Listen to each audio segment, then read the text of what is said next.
Pastor Benny Hinn, in an interview in a crusade in New York City, where he's been hosted by a Nigerian pastor called Apostle Joshua Selman, who has been doing a series of crusades in Africa, different cities in Africa, Europe, and also in the USA, and now in particular New York City, where he's hosting Pastor Benny Hinn.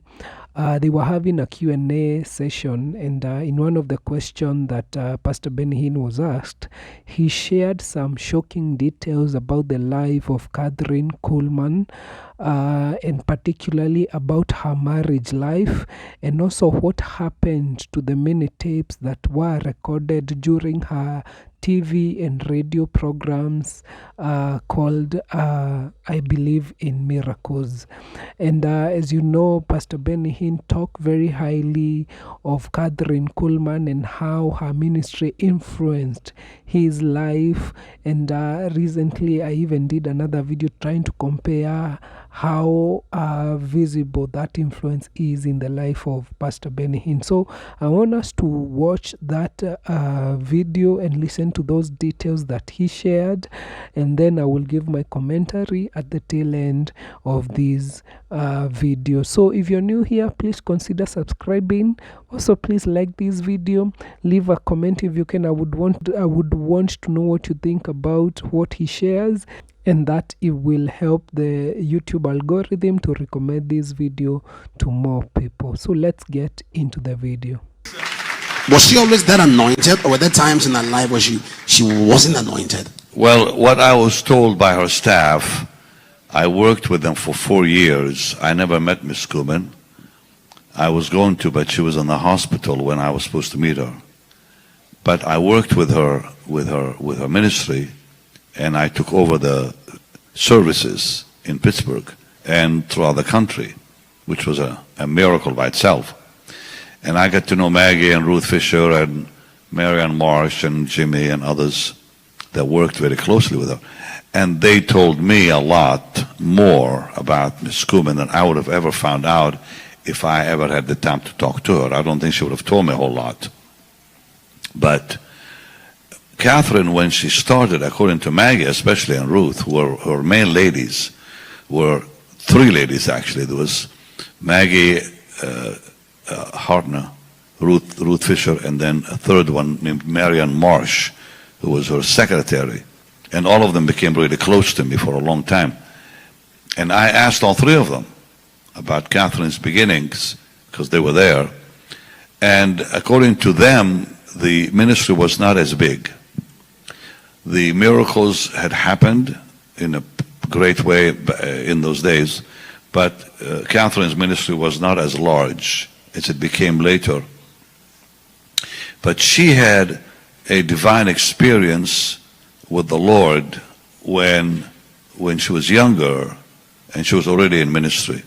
She had married a man, she was in love with a man named Mr. Waltrip, and the Lord was not in that marriage, because he left his wife to marry her, which wasn't the right thing. And she was very convicted by that. So she left the marriage and knew that she would suffer for it. In those days, a divorced preacher was bad enough, but a divorced woman preacher was double trouble. And but she went on preaching. And a lady came to her. Now she repented already. It was a dead-end street. She was actually walking to where it says dead end, literally dead end. And the Lord was dealing with her in a very, very strong way. And when she repented fully and totally, she surrendered. And the Lord spoke to her. Because that marriage had only lasted for 2 weeks. That was a quick in and out. And the Lord said to her, after she repented, he said, in my books it never happened. Which set her free in her heart. So when she went back into ministry, a lady came up to her. She said, how can you preach? You're a divorced woman. And she said, "Oh, honey, that Kathryn died. There was somebody else." And the woman said, "No, but you're the one that did it." She said, "That Kathryn died."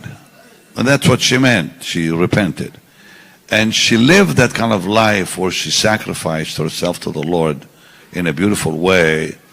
In that fellowship she had with the Holy Spirit was so amazing. That changed my life and the lives of many like me. I think in the millions were affected by our ministry. But Miss Kuhlman was very, she did not trust Pentecostal charismatics. She grew up Baptist. So she gave all the tapes and all television programs to Wheaton College in Chicago, which I believe was a mistake. But when I worked with them for 4 years, I bought quite a few of them, which I still have. I'm the only one on the globe that has hundreds of Kathryn's radio programs and TV programs. I have it. I won't make it available yet because they'll steal it. But I will release it before I go home. And I don't mean home to Florida, I mean home to heaven. And I'll put it into the hands of somebody that can be trusted with them. Because today, if I put them on, we try to do that in a limited way. With BHI, we had a school, and one of the students stole the tapes, began to air it and to make money. And I said, I'm done with that. Because we told them they cannot do that. But even people who you think will be trustworthy are not trustworthy. So it's sad that today it's hard to find somebody you can trust with something like that. So that's the reason why you don't hear much from Kathryn. Now what you see on air, people took from Ralph Wilkerson. Ralph Wilkerson owned some of the services that were taped secretly at the maybe center and in his church in California, because Kathryn did not allow cameras in those days. There was only one service only that she allowed cameras in, and that was the one in Las Vegas, 1975. That's called Dry Land, Living Water. And I showed parts of it, and which I felt I need to, and I have the whole service myself to this day. So I showed parts of it, and that part people stole or took, and I said, that's fine, let them see it at least, but I will not let them have what I have now, because I have hundreds of radio programs and TV programs, but it's really sad. So God willing, the Lord will show me what to do before I say shalom. Goodbye. Anyways, on what to do with them. So, one more question, and then I want to pray for the pastors. Wow, what a testimony. I think if there's one thing that Pastor Benny Hinn wishes he had an opportunity to, was to meet Kathryn Kuhlman face to face. And unfortunately, she died when Pastor Ben was had just begun his ministry. Remember, he started his ministry at the age of 21 years, and right now he's 71 years. So he has been doing ministry now for 50 years, and I think that should be 1954 or 1973 or 1974, and then Kathryn Kuhlman died, I think, around 1977, 1976, around that period. You can correct me if I'm wrong at the comment section. So, and he has quite shared very interesting testimonies, and he says he got all this information from people who were closely working with Kathryn Kuhlman in her ministry, like her secretary, her assistants, people who are working in his church, in his TV programs, etc. So he had exclusive details about the life and the ministry of Kathryn Kuhlman. And it's interesting that he is saying that Kathryn Kuhlman was married for only 2 weeks.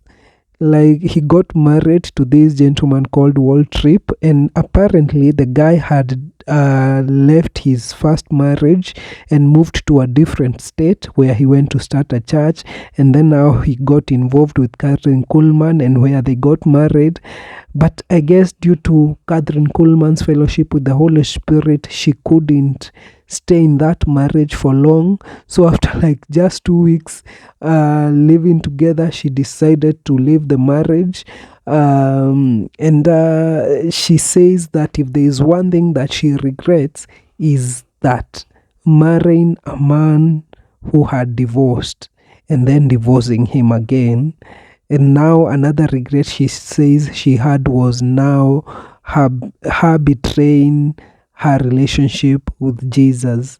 But he sought forgiveness, and he went ahead to have such an incredible ministry running for many years, over 40 years, both physically during her church services, conferences and crusades, and also on radio and TV. And people would refer her as faith healer because of the many miracles that were recorded during her programs, either on media or physical conferences. So it's quite interesting. I've learned something from what Pastor Benny has shared on the life of Kathryn Kuhlman, and still open. I'll keep learning more. Like I told you, since Pastor Benny visited Kenya, I've been checking videos on YouTube just to learn more about Pastor Benny Hinn, and also who influenced his ministry, so that at least I don't just fall in the bandwagon of critics who are always criticizing him. I want to be sure that when I say something, at least I have done my own research. So thank you so much for sticking to the very end of this video. If you're new here, please consider subscribing, like this video, leave a comment, and we shall appreciate. So thank you so much, and see you in my next video. Bye.